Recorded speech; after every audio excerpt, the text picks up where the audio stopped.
Hello and welcome to today's European SharePoint Office 365 and Azure Community webinar, the fifth of a series of 8 webinars for SharePoint Week.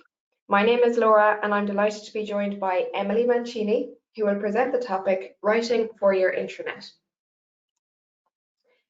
Remember to join in on the conversation about today's webinar and more on Twitter. Our Twitter handle is @EuropeanSP and our hashtag is ESPC23. Don't forget to check out the Resource Centre. This is updated daily with the latest blogs, eBooks, webinars, and how-to videos. Simply visit SharePointEurope.com and click the Content tab at the top. Continue your learning by joining us for the next webinar that's part of SharePoint Week, Mastering the Art of SharePoint. Say goodbye to content duplication with these proven methods for displaying information across sites. This webinar takes place tomorrow, Wednesday, the 10th of May from 11 a.m. to 12 p.m. CEST. For full details, please check out SharePointEurope.com/SharePoint-week. The ESPC23 program is now available.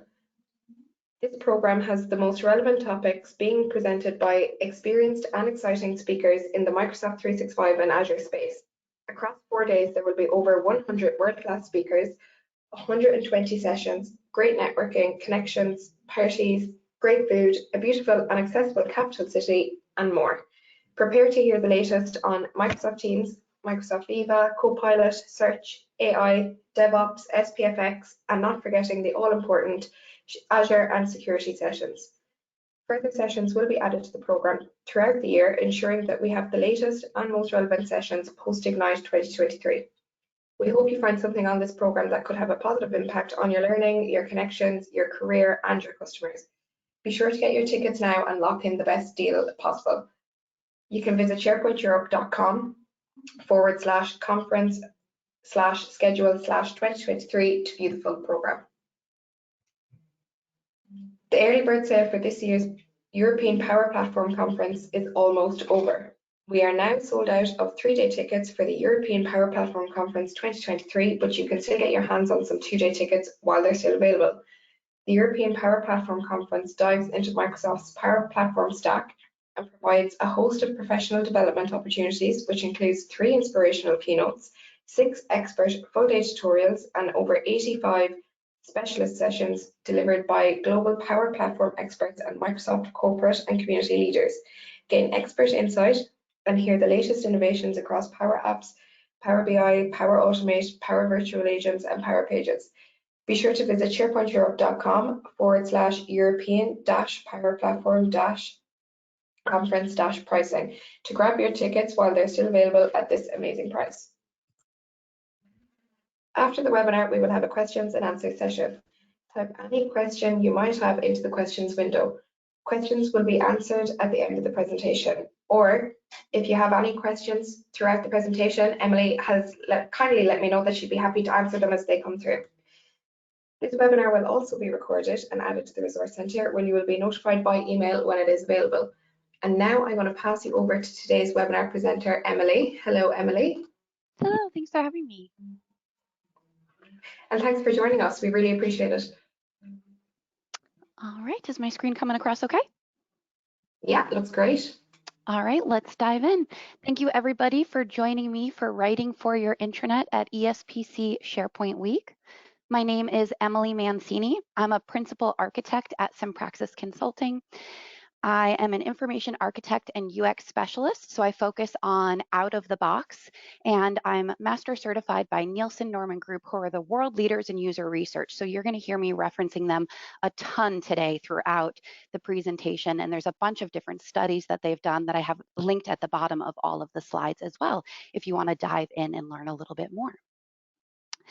I'm also formerly a Microsoft 365 platform owner and trainer, so I understand of the situation many of you are in before I joined consulting, being responsible for that platform at your organization. And last but not least, on the PNP team, I help run the Microsoft Community Content article repository, which I'll talk a little bit more about at the end if you're unfamiliar. Now, on the PNP team, I'm also part of the Sharing is Caring team who provides free hands-on training. And this session was born out of Writing for the Web, which I made together with Hugo Bernier. So we've iterated on this session just a little bit to make sure that it's focused on your intranets and SharePoint specific. If you're ever interested in joining one of those free training sessions, we offer them throughout the year and you can find them online. Another one that I highly recommend is Maturity Model Practitioners. They meet monthly and they talk about increasing your maturity level in Microsoft 365. Today, we'll be focusing on first understanding the online reading patterns. How are people reading on the web and why are they reading that way? Then we'll start to talk about defining your audience and goals before you begin the writing process. We'll talk about designing for scannability, how to structure your pages to match those online reading patterns and use them to your advantage. And then, of course, we'll also talk about writing effective microcopy. It's not just about those long pages, it's also about those smaller words across your intranet and helping people find what they need. Now, people are looking at your intranet because they have a need. They're seeking some kind of information that they've determined that they can't get on their own. If your intranet users are anything like me, maybe they tried to answer that question on their own first. I always take a strong first pass at that IKEA furniture independently before I realize I really do need those instructions to help me to complete that task and put it together. It's not quite as intuitive as I would hope, and there's a lot of small parts. So whoever's coming to your intranet has decided, and they're already committed to looking for information from you and from the organization. And what they're going to be doing while they're looking through your intranet and scanning is what's called satisficing. People don't scan the intranet because they're lazy. They scan because it's more efficient. So as we're looking through the page, we have a lot of competing priorities, a lot of other things going on at work. So the faster I can find my answer, the faster I can complete that task and finish that deliverable that I need to do. Now, this type of scanning and looking for information on the intranet or internet is called satisficing. So it's this idea that we will look until we find an information that is good enough. It's not always necessarily the best answer. Sometimes, depending on our use case, we're just looking for a very good answer. But as we're doing all of this satisficing and scanning, how do we know the right places to go on the intranet to find that information? Well, we get clues from what is called the information sent. So the information sent is the signal that tells the user how likely it is to contain the information they need. So information sent is provided by all of our different labels and our text that we have throughout the intranet. Now, think about animals in the forest. They're probably trying to consume the least amount of calories as they go hunt and look for food. So let's say we have a truffle pig in the forest looking for truffles. They're following that scent to the truffle to go find it and dig it up. Of course, they want to stay on the correct path and go down the strongest scent, and that's their method of finding what they need. Similarly, when we're information foraging, we're trying to spend the least amount of our cognitive currency, the least amount of our energy to find that information. So our information scent is that strong scent of truffles that we're following to our answers. So if you can see at the bottom, we have a little formula there as well. So there is a formula for rate of gain where we can think about that information value divided by the cost associated with obtaining that information. If I had to go to 30 different pages to find that information, my rate of gain is pretty low. If I go to one page and find everything I need, my rate of gain is pretty high, and I might have had a really strong information sent leading to me to that first page. Now, when people are scanning and they are doing the satisficing, following those strong information sents across your intranet, this is how it looks as they're going and they're eye tracking. So Nielsen Norman Group did an eye tracking study where essentially they have cameras look at your eyes and they can see where people are looking on the screen. So on the left, we can see a gaze plot that shows all the different circles of where somebody's eyes fixated, and the size of the circle is how long they spent. So you can see about midway down the page, it got a lot bigger on one of the headers. Now between the circles, it's a little bit thin in this image, but there are lines connecting them. So you can see where they're darting up and down, and it's not always linear, especially as you go down to the bottom of the page, you can see people are maybe scanning headers and then coming back up. On the right side of the screen, we see a similar pattern, but this is with a heat map. So anywhere we see that green, that's where they've spent the least amount of time, yellow a little bit more, red the most amount of time. And you can see very similar across both of these that people are not reading content completely and they're not reading it sequentially. And given that they are both very similar, we can assume that their scanning is pretty strategic. What we call these reading patterns are called the F-shape reading pattern. So essentially someone's going across a header and continuing down the page. And then as they get further down the page, they're reading less and less. So now that we know people are reading on the web this way, what are some of the reasons why they're scanning? The time that someone's going to spend searching will have a lot of different factors. One of them is our level of motivation. How important is this piece of information that I'm scanning? Is this my job offer acceptance letter? I'm probably reading every single line and every single detail. Is it my 30-year mortgage for a house purchase? Again, I'm probably going to read every little detail in that. Or is this just a news article I'm reading before I head to work? I'm probably going to read a lot less and scan it pretty quickly, especially if it's not something that I'm acting on or immediately impacts my day. It will also depend how much time you spend searching on the type of task. What are you trying to find? Is this an answer to a question, or are you browsing for some generic new information? So for example, if I'm trying to buy a new car and I'm not sure which type of car I want to get, and I haven't even made a decision between truck or SUV or compact, then maybe I'm going to be browsing more lightly. But if I've gone further down my path and I've decided, okay, I want a truck, I want it to tow a boat, and now I'm looking for very specific specifications, then I'm going to be looking in a different way. Another thing that will impact the time spent searching is the level of focus. So this is related to my current task, but also my mood. Here in Miami, it's early in the morning. My day has just started, so I may not have that full energy I'm going to have after 2 more cups of coffee where I can really dig into something deep and be more detail oriented. So just know that your level of focus is going to be impacted. This could even be something like maybe you're on the train, or maybe you're commuting and you're distracted while you're doing it. Maybe you're in an open air office and there's things going on around you. These are all things you'll have to compete with when you're writing your content. And then of course, there's personal characteristics. Some people are more detail oriented than others. Some people are higher level thinkers. This is going to be reflected in how you consume content as well. So now that we know how people are reading online, let's start to define our audience and goals to make sure that we can reach them with our intranet content. So one of the first things you want to do is define who's going to read this piece of news. Now, I know this slide feels very, very elementary because this is something we've all learned back in primary school, but it's something that in the quick pace of the workday, so many people forget to stop and do and just quickly jot down these ideas of defining what is going to happen with your intranet content. We're going to move on to user statements, which are a fast way to do this. So it's something that truly should take you 1 to 2 minutes and not really get in the way of your day. You also want to think about what impact you want to have on the reader. Are you asking them to have an action? Are they reading something? Are they filling something out? Is this just informative? We want to make sure that we structure that content to get closer to those goals. And we'll talk a lot about that today too. You also want to think about what your readers' goals are. If I'm making content for my reader, me supporting them and their top tasks on the intranet helps bring them to the intranet. And I don't have to work so hard on the sell of getting them there if I have what they need and I'm considering how to best support them. That truly should be the primary thought on all of the content on your intranet is what are your site visitors' top tasks? What are they trying to do?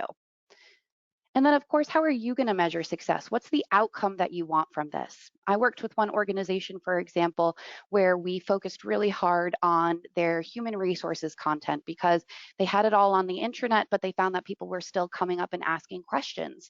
So their measure of success is if I put all of this on the intranet, we'll get less walk-up questions about that content. So we needed a little bit more work there to see why that was happening. And for their situation, it had a lot to do with their writing for the intranet and their microcopy and their navigation and providing that strong information sent that people even knew it existed or that they could go find it. Now, I mentioned writing user needs statements for this. A user needs statement is an actionable problem statement summarizing the user, the need, and then that goal, why it's important to that user.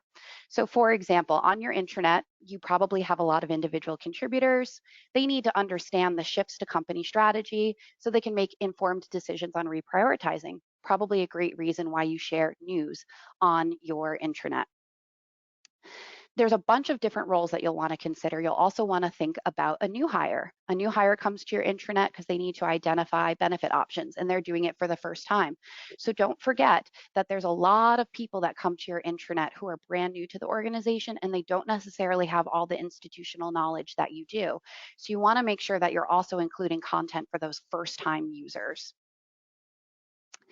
Another common role that we see is managers. So for example, a manager needs to find the performance review process so they can leave an effective meeting with their direct report. Now that we've seen a couple of high-level examples of user needs statements for the intranet, let's take a look at a specific request that we got from our organization and how we can help them. You can see we got this request to help people consume skin cancer prevention information. We're headed towards the summer, and there's a couple of different challenges about this information that we need to address. The employees don't even know this information exists, so we need to make sure that it is discoverable to them. The employees are not necessarily reading the information. Well, looking at that wall of text, I can understand why I wouldn't be excited either at the beginning of my day to read that information. So we know that we need to make it more engaging. We also know that employees are not using all of their benefits, so we want to make sure that we can advertise this information to the organization. And then last but not least, sometimes we get feedback from leaders. So for example, this company, they really care about wellness. They just had a company outing and the CEO saw someone who was sunburned and they were very frustrated because there's great wellness information, great opportunity to buy sunscreen and all these products at discounted prices. So they felt like that was indicative that this information isn't being consumed. So let's put this into our user needs statement really quickly. We have our benefits manager who needs to share that wellness information about preventing skin cancer, and that helps improve employee health and reduce benefit costs. We have our individual contributor who needs to be able to review that available guidance so they can maximize their wellness benefits and take better care of themselves. And then last but not least, we have managers. They need to know the available wellness programs so they can also promote them within their team. Let's start with focusing on making engaging content since that's the primary goal of what we're talking about today. Now, one thing I hear all the time at organizations is, my employees can't wait to read the intranet. I'm sorry to say that's not necessarily totally true. A lot of employees have a ton of other things to do and a lot of competing priorities. So you may think they should read the company news, it's part of their job. They may not necessarily have the time to, and they may not be prioritizing it. Because we know that people don't read on computer screens the same way that they read on paper, we need to start structuring our content differently. A lot of people are writing how they wrote on paper. And when we read on paper, we read the whole thing and we go through. Now, when we're reading on the web, we just talked through all of those different statistics about how people are reading and the different patterns they are. We're going to dive a little bit more into the percentages of content, what they're actually looking at. Following our next recommendations, you can actually get 124% better usability by employing some of these tactics for how you structure your pages. So again, your page structure affects how people read your content or don't. The page we just looked at was a wall of text. Nobody's going to read that. So let's work on that page together and start converting it. Now, one of the things to know about people reading a page is they often revert to scanning after the first paragraph. So after they go through this first paragraph, they read about 81%. And going down the page, you'll see it continues to get lower and lower. So people are really only reading that last paragraph, maybe 32% as they scan through. Now you can see this looks a lot like those F-shaped reading patterns that we saw in the beginning, but we can use this to our advantage by writing in an inverted pyramid. An inverted pyramid can help improve comprehension because users can quickly form a mental model about what information is on the page. Essentially, what we're doing is we are adding an overview to the top. which has a complete summary of everything that's going to be talked about on the page. And then as you go down the page, you have progressive disclosure. So it's more detailed information as you go down the page. Someone's committed to it and they need that information. Now, this is also going to decrease the interaction cost because people can quickly understand what is on the page and then move on. So let's take a peek and see what are some of the ways that we can structure our content into this inverted pyramid. One of the first ways is to identify the key points and put these into a 1 to 2 sentence overview at the top of the page. Now we want to avoid those walls of text because as we saw, they're really not engaging, they're impossible to scan. So one of the first things that we can do is summarize our information into some of these key points. So here, for example, we're looking at our wall of text. We're seeing that we have some different key points that we can truncate, make a little bit shorter, and look how scannable that is. I'll talk a bit more later about the headers and the bullets and why we structured this paragraph in this way. But just looking from left to right from a scanning perspective, we can already see how quickly shifting away from a wall of text is impactful. So if we want to actually do this within SharePoint, one of the first things we can do is go in, add a section, and take that section overview. And I recommend putting it in the top of your page and maybe even using a light section background. If you use this consistently across all of your pages, this is a very clear visual signifier that this is how much I'm going to need to read to understand the rest of the page. And this is clearly the overview.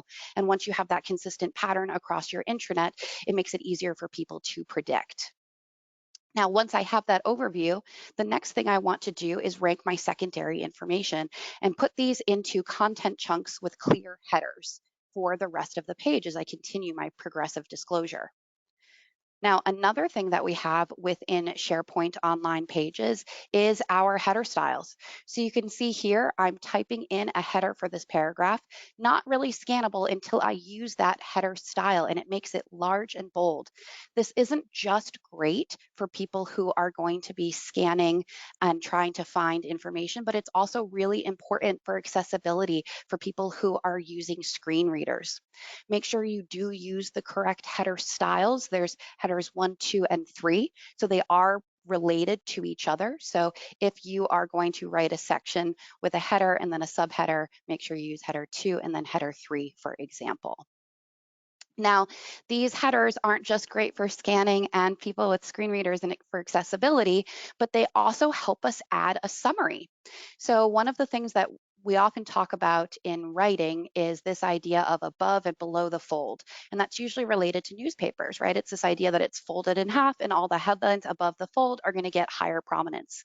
Well, that's above the scroll on your intranet. So anything above the scroll is going to get obviously more attention than something requiring some interaction costs for someone to scroll down and see the rest of that information. So one of the things we can do is add a summary to the top of the page to give a stronger information scent of what is available lower on the page. So here you can see we're changing that overview section and adding in a 1/3 right section and popping in the 3 different headers that I have throughout the page. Now, once I'm out of edit mode, you can copy the links to the headers and then you can actually put them right there. So it serves as a mini table of contents for your article. This helps form a great mental model and shows the information architecture of your article. It shows everything that you're going to be talking about. And even better, hyperlinks remain the most clicked on feature on the intranet. Buttons are the second most used feature and back button is third. So that means someone will click on this anchor link, they will be brought down the page to the information they want. And if that was not the right thing, them hitting the back button is not necessarily something that they're so opposed to. Now, of course, you want to be thoughtful on your pages. There's multiples and there's no limits in your libraries. So you don't necessarily want to put everything all on one page. It's okay to have pages linked to each other with your progressive disclosure as well. Now, continuing on, we also want to think about when people are scanning that we need to front load all of the elements because people read the first 2 paragraphs. So here you can see our first paragraph's the overview, our second paragraph is our summary. So that works to our advantage. People are going to see the high level information and be able to make a decision if they should continue reading on this page or not. Now, looking at our titles though, you'll see we're not really getting a lot of information from the first 11 characters for our headers. So my page titles we almost see it's called use sunscreen, so that makes sense. But why is sun, how to chew, and how to apple? Not necessarily full sentences. We can front load those a little bit better. So here on the right, you can see instead, we changed why into importance, how to choose to choosing, and how to apply to applying. Now I know this is small on the screen, so let's look at this all a little bit bigger next to each other. And you can see how impactful it is to front load those labels, because now I can clearly see it's about importance, choosing, and applying. While the other ones, it required more cognitive currency for me to figure that out. Now, because we are on a site and a page name, you can always remove all of that context from your headers. Very often I see people repeating the page title or the site name in those headers. You can put that at the end of that sentence. Make sure you front load what is new, what is different. Now, here is an example of using those headings and subheadings. So you can see that we have a heading 2 and a heading 3. I will call out that when I took this screenshot, I noticed a little bug this week where the spacing is slightly funny on the heading 3, where you can see we have a slightly larger gap. I anticipate this is going to be going away soon, and it's just due to all the wonderful announcements they've made about the new SharePoint pages. But often people will push back about this white space and say that there's too much white space on the page. Well, white space is incredibly important in art as well as it is on your intranet. It's what helps create those content chunks and areas of meaning. We'll talk about the law of common regions a little bit later, but it's really important for that scannability. So those headers will give you some white space, but again, that's to your advantage, and Microsoft does a lot of usability testing before they make these designs. Now, continuing on how to write in this inverted pyramid, we want to write well and concisely. So we want to make sure that we are keeping our pages pretty short. Here we can see a graph from Nielsen Norman Group on how little people actually read on pages. So on an average visit, users read about half the information. On pages with about 111 words or less. That's super, super short. So on the average page, which is about 593 words, people are reading 28% of what is on the page. So if users don't need it, don't write it. It's absolutely too much information for us to be consuming. If you want that 28% to be the most impactful, decrease the information pollution on there, right? So what is left on the page makes more sense. You'll want to think about things like the cumulative effect. It's not just one page or one article with flowery sentences. It becomes hundreds, and it's mixed with emails and all these other things that we're doing throughout the day. So we begin to tune out information once we have that cumulative effect of too much noise. A really good example is the US legal system. We have tons and tons of warnings against things and products, so people tend not to read them all anymore because they are just so extensive and they aren't necessarily specific or usable in that moment. So make sure all the content you're putting is usable and super important.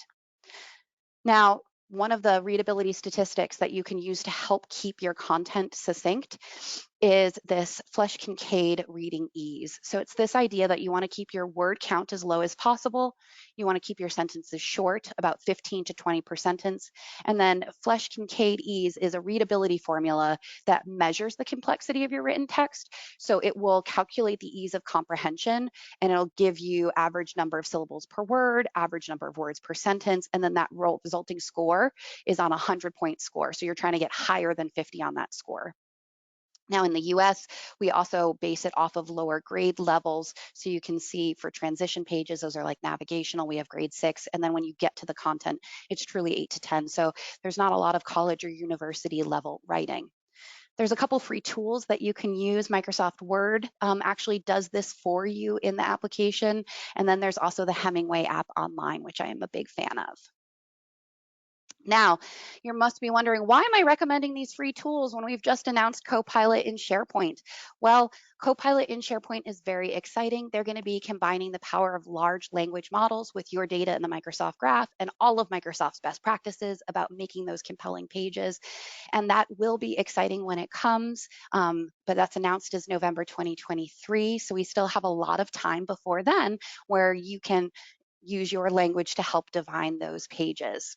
So what are some other tools that we can use for now? You guessed it, ChatGPT can be our friend, but there's a lot of limitations I'll go through. One of the things that you can do is ask it to summarize your text. Of course, don't put anything proprietary or confidential in there, but as you can see in this example, it does a very good job summarizing that text and reducing that wall that we saw on the left side. Now, as you're going through and writing this inverted pyramid, you might consider documenting all of this and putting it into a style guide. The more consistent the content is across your intranet, the more it's going to help your end users find that information and consume it. If you don't have your own style guide, a great one to start with is the Microsoft Style Guide. They give a lot of great guidance on how to describe interactions with the user interface to make sure that's consistent. And they also talk about formatting text and instructions, because you're probably going to have a lot of different instructions across the different groups in your organization. So we want to make sure that we have that consistent so people aren't relearning how to learn each time they go to a new site. Now, we've talked about online reading patterns and defining your audience and goals. I'll just take a quick pause here. Do we have any questions before we move on to our next sections?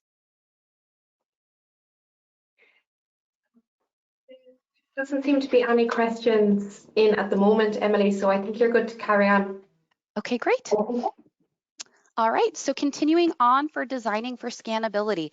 We've talked a lot about how to structure our content, but let's talk a little bit more about how people are spending time on the page.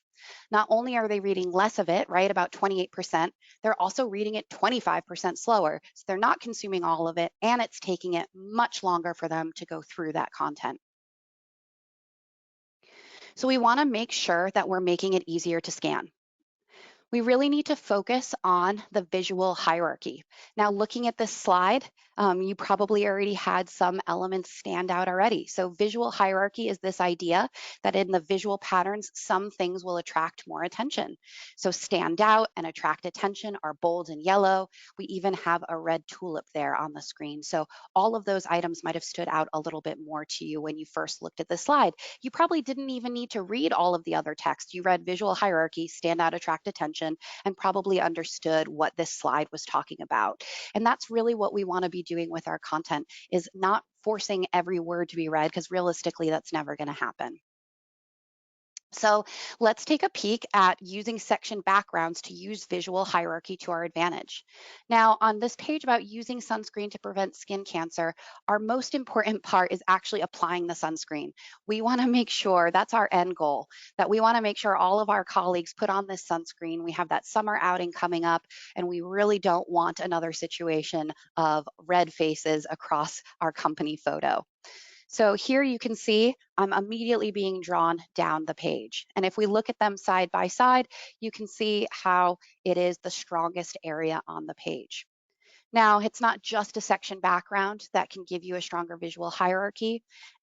As you can see up in the top right, hyperlinks are also drawing our attention.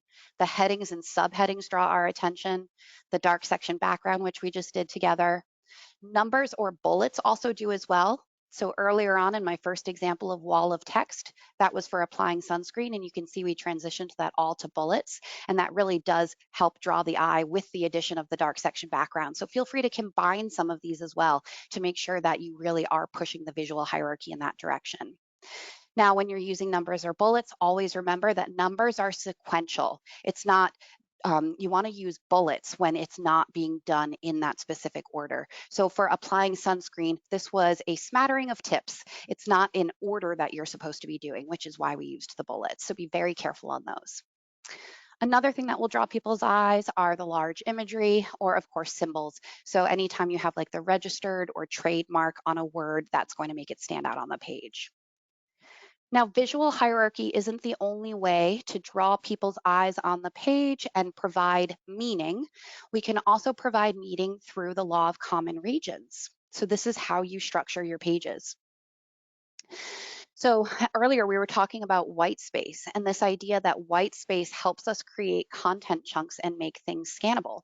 So there's this idea that items within a boundary are perceived as a group or assumed to have some common characteristics or functionality. Now we can create those spaces by using our sections in SharePoint Online pages. We can use background colors to knit multiple sections together. We can use spacing, and we can use borders as well. So let's take a peek here of choosing the right sunscreen where we want to add some related information. So of course, the first thing we can do is just change our section layout. Putting it to the right means that people are going to assume it's related to that header on the left. We're very used to advertisements being in the right, and that's where all of our ads are. So sometimes this is referred to a little bit as banner blindness. So just be aware that as you're putting content to the right, you might need to bump up your visual hierarchy as well to make sure that all of this information is seen and consumed. Now you can see we are reducing the length of our labels, make sure they're front loaded and clear, but this is actually the #1 thing that I want people to do on the page, and we're not quite there. So we can change that visual hierarchy by making them buttons with a fill color. So as you can see, Microsoft gives us so many options for controlling our visual hierarchy on a page, and you can really shift where the eye is going within a matter of seconds by just changing the styling or even maybe your web part choice.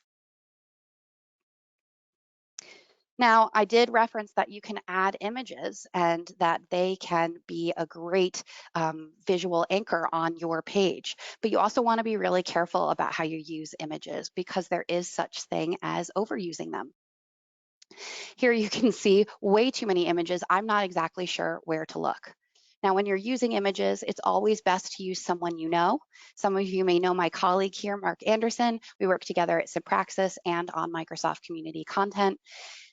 If I put him on the Simpraxis employees intranet, it's more meaningful to us because it's somebody that we know.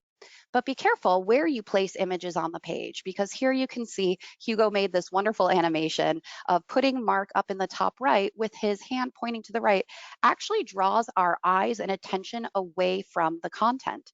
So something as simple as shifting Mark's stance to be facing into our article and content will actually draw people into your information. So make sure you pay attention to where the pictures, where their eyes are going, because you actually can use that to your advantage in your content.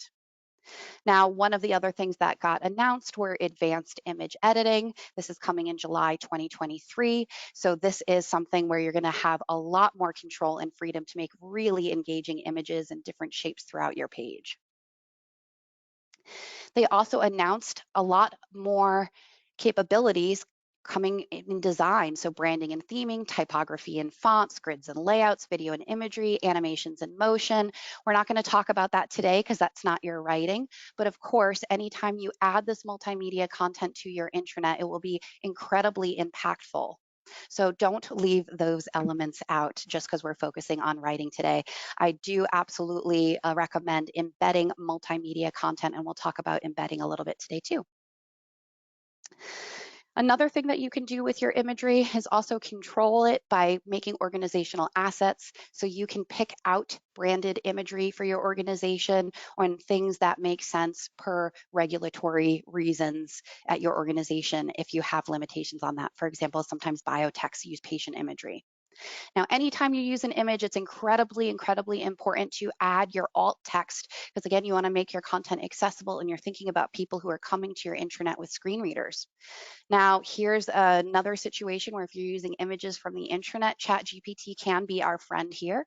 So you can see I can grab a URL of an image from the internet, pop that into ChatGPT and ask them to generate alt text for me.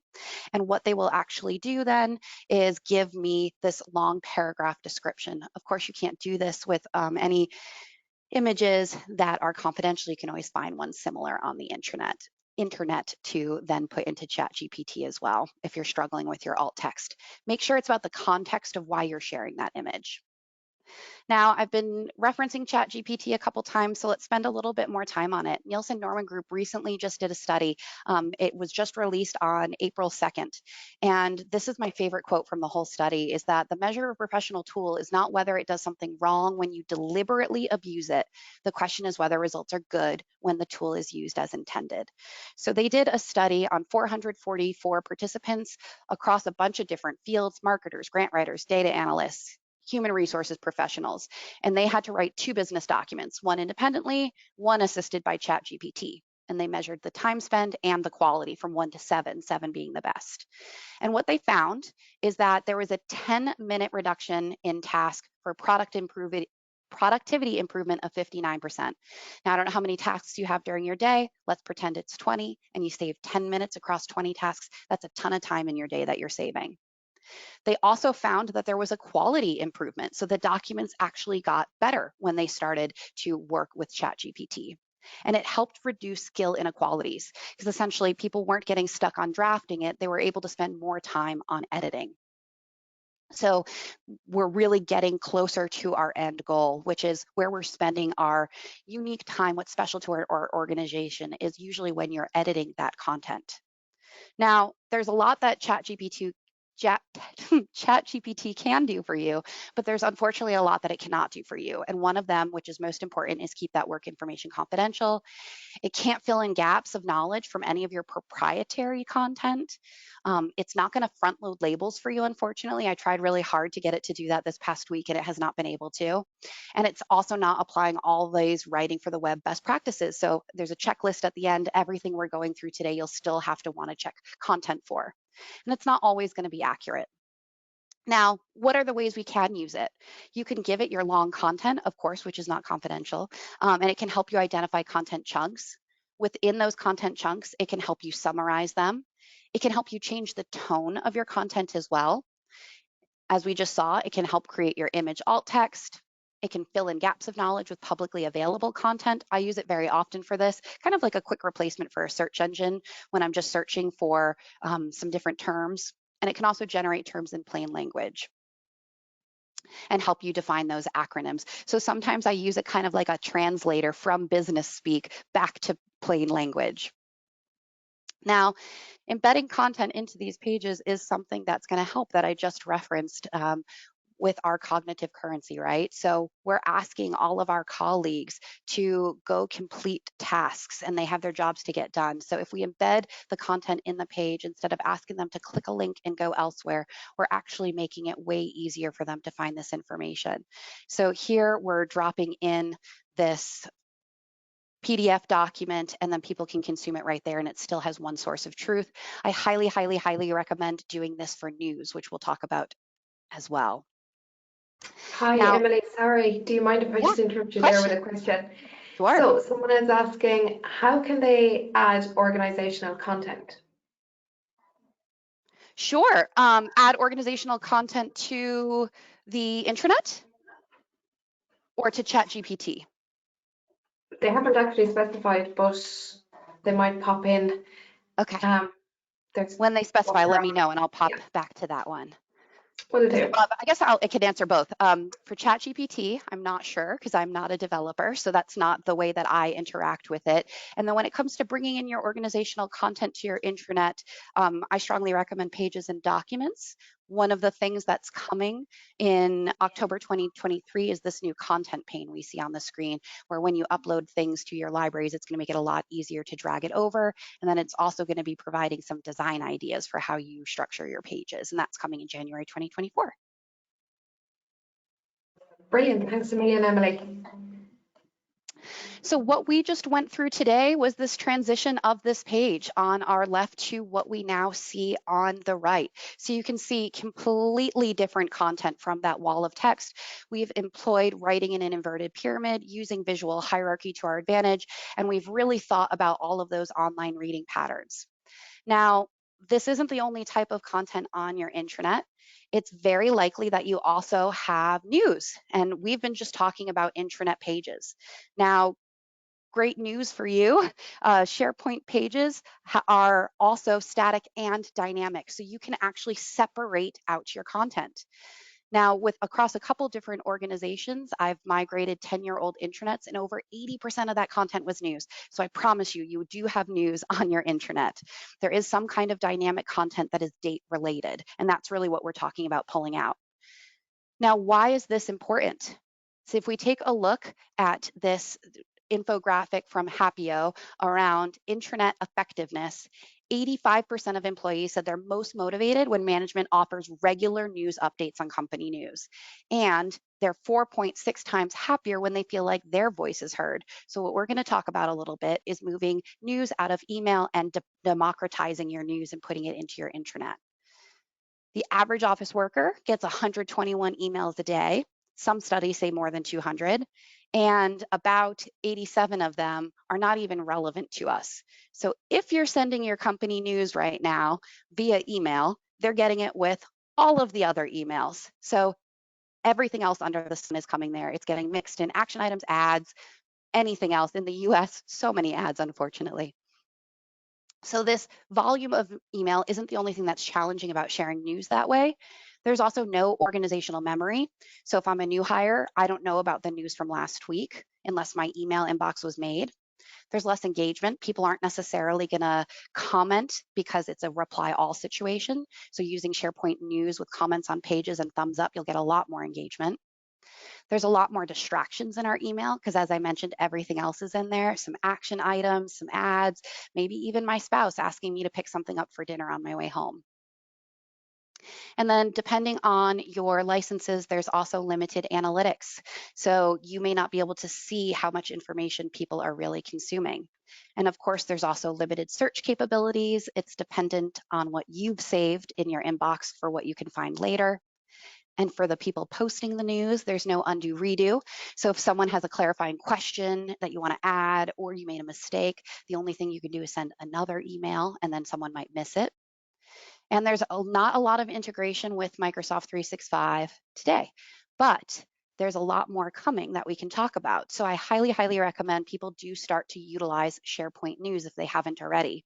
It can centralize your internal news as well as your external news because you could make news posts in SharePoint. You can also add URLs from news outside of your organization or that you're posting externally. Now, I mentioned the democratization of news. Most people are having news go through corporate communications and then up to the intranet, which I totally understand. And there's a lot of support that we can get from our corporate communications professionals. But just like we've been democratizing IT and opening up self-service and making space for developers and makers, I believe it's also the time to be democratizing our communications. And by providing people with access to post SharePoint news, you can give them a shorter review cycle and have that news be more timely communication and more impactful. The more you use SharePoint news, the more valuable it will become. This is an image of Metcalfe's law. So it states the value of a network is equal to the number of the nodes squared. So just like when I first had a cell phone wasn't really helpful, now that I have a bunch of people with cell phones, they're critical. The same will be true for your SharePoint news. You can leverage your existing content as news. So if you already have pages, you can actually just go to promote and post them as news on the site. What this does is it changes the backend metadata in your site pages library where a news post is promoted state 2, and then the news web part will actually know to bring that information to the web part. And then you can also boost it, and boosting it, you can pick it until a certain date, and that makes it the #1 piece of news. So you can boost organizational news and make it more important than some of the other pieces of news. As I promised, you can also bring external content into your intranet. So maybe someone else wrote for your intranet, and you can just grab that hyperlink, go over to your news web part, and then add that in. You can do things like change the image, change the title and description to make it really relevant to your organization. And then of course we can add in images from stock or our org assets. But most importantly, it's really SharePoint News is reaching our employees where they already are and where they're already working. So as I mentioned, there's a news web part where we're rolling up and we can pick from across different sites. We can send it to email. So if we take a peek here, I can go into this article and I can hit send to email. That matches one of those user stories we talked about earlier, where we wanted our manager to be able to promote different wellness offerings and capabilities at our organization to their direct reports. So here you can see I can send a news post, add information in it to that person. And coming soon, which was just announced, was this preview and send full news posts as emails to readers' inboxes.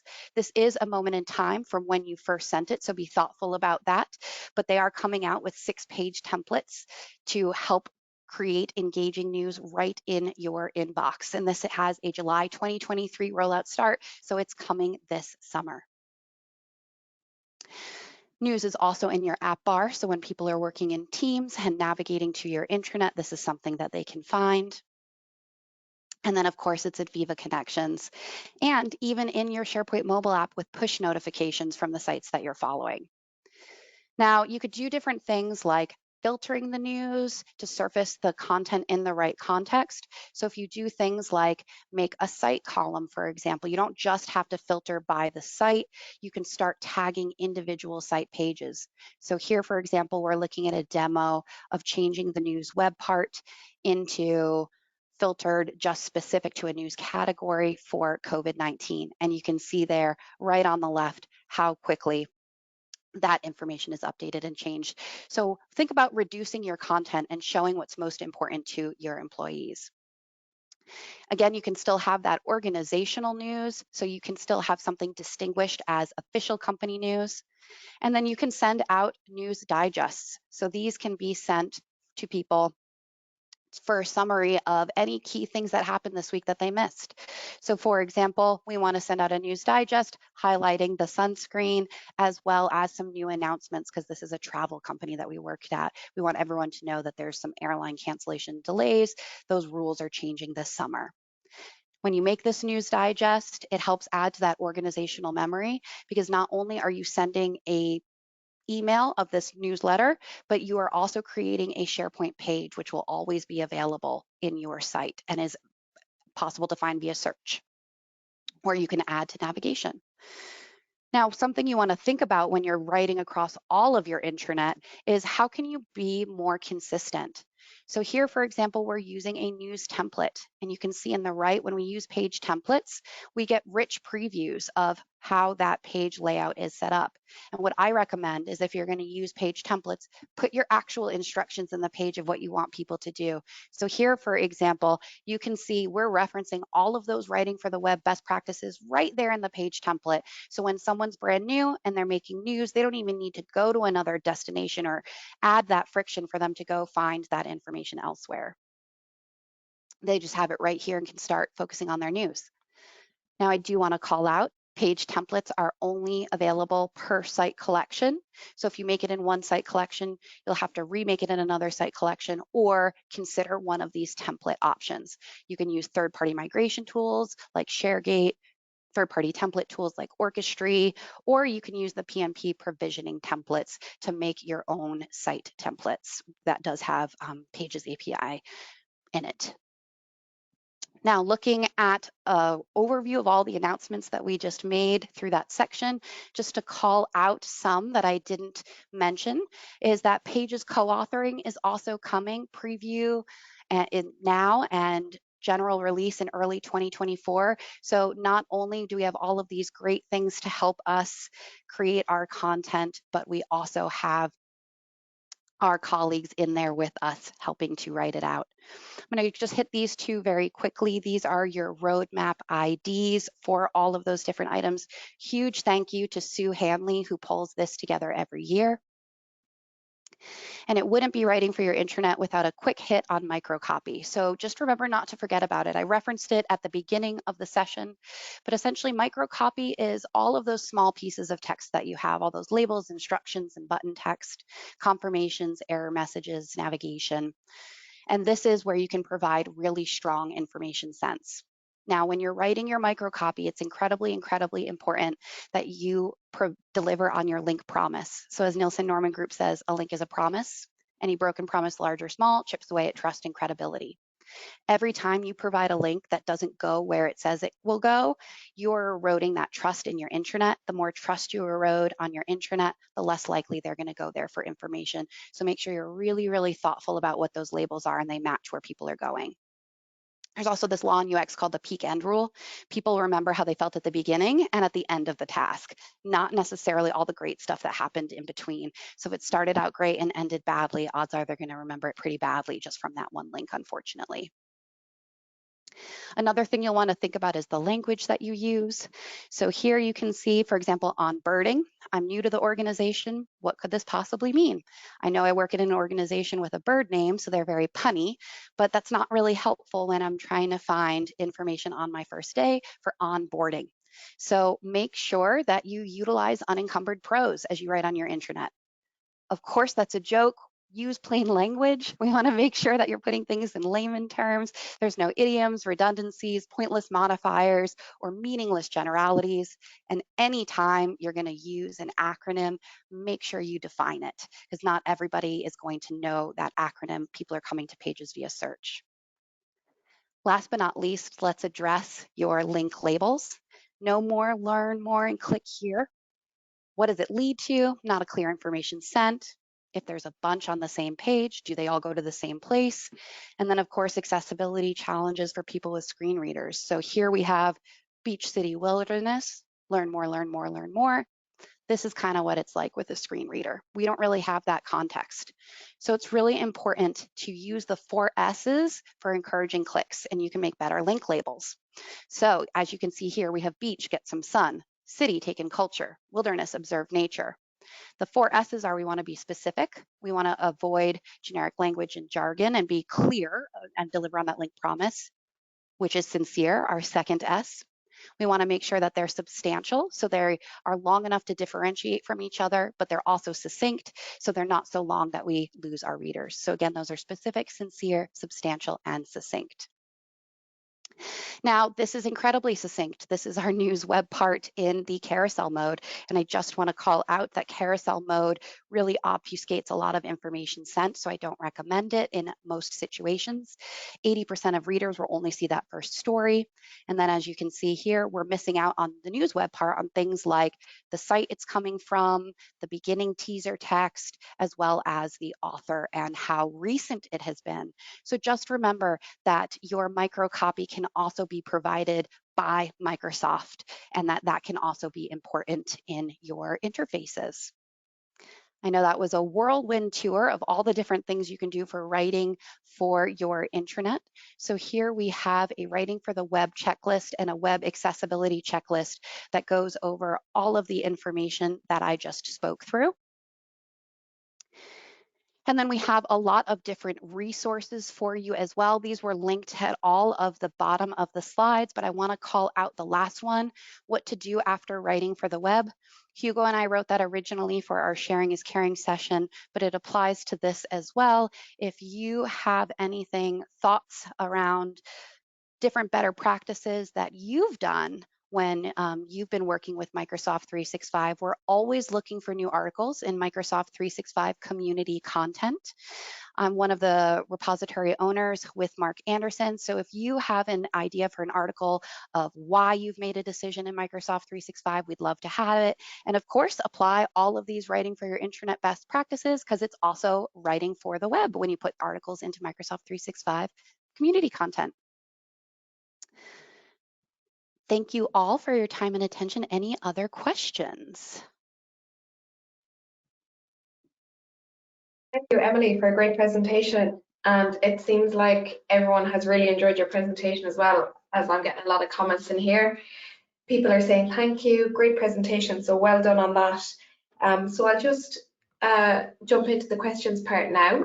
So there's a question in here and someone is asking, can you share any tips for creating SharePoint news that is both informative and engaging for your audience?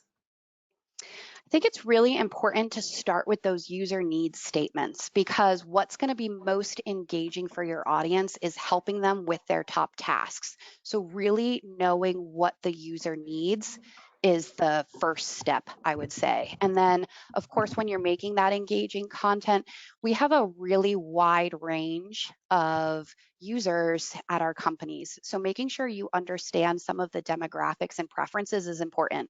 So I work at a company of 5 people. It's really easy to know their preference. They prefer documentation as written. Now, I know at some larger companies, there's a mix. Some people want written and some people want video. So when you're creating news, I know today we talked about writing, but it's really critical to be thinking about people who consume information differently. Some people might want some more imagery. Some people might want some short videos as well. So don't be hesitant to have multimedia content. Brilliant. Thanks, Emily. And then just another question.